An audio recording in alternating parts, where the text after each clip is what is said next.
And I salute to the direction of the south.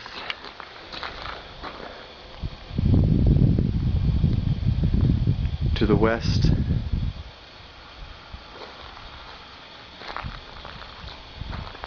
To the east.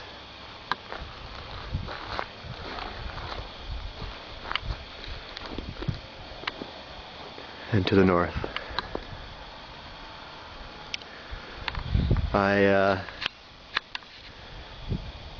This is a moment that's going to require a whole heck of a lot more processing, thought, meditating.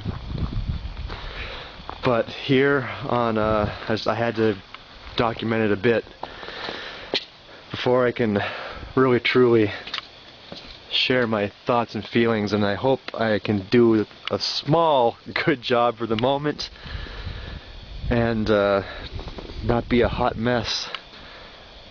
This place really has affected me very deeply. I hear on 12/12/12, a day that some folks out there in certain circles consider a major day moving towards singularity, a day of unity. I decided to visit Little Bighorn. This right here that we were just inside of, this mound, is the so-called Indian Memorial, where they memorialize all the fallen Indian soldiers. This is the Crow Reservation area. This is the site of the Battle of Little Bighorn, previously known as Custer's Last Stand before they unified it. So this is the countryside. Down here is what they call the Great Ravine. This is where a lot of people got entrenched, right here. Up there is the Cavalry Soldiers Memorial, and right there is the Horse Memorial, where they had the mass grave for all the fallen horses.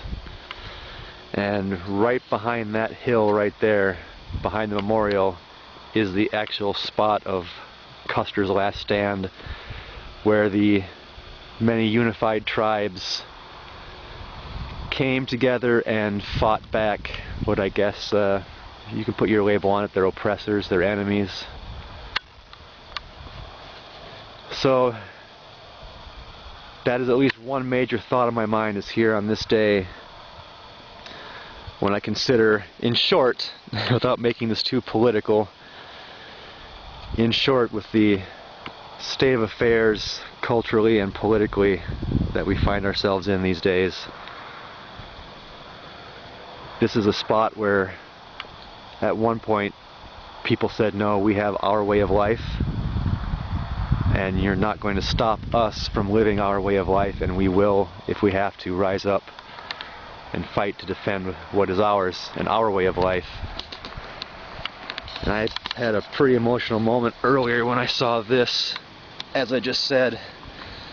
And these are strewn all about the battlefield, both American cavalry and fallen native soldiers.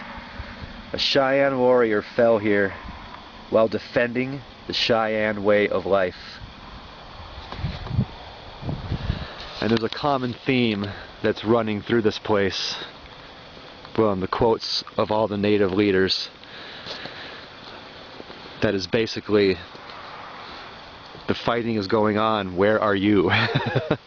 Will you defend your way of life? Do you know what's important to you? And is it important enough that if need be, you will fight for your way of life and not be pushed around? And not let what in our age we would have to call the feds or the government, when they try to push their ways on you, will you bow down?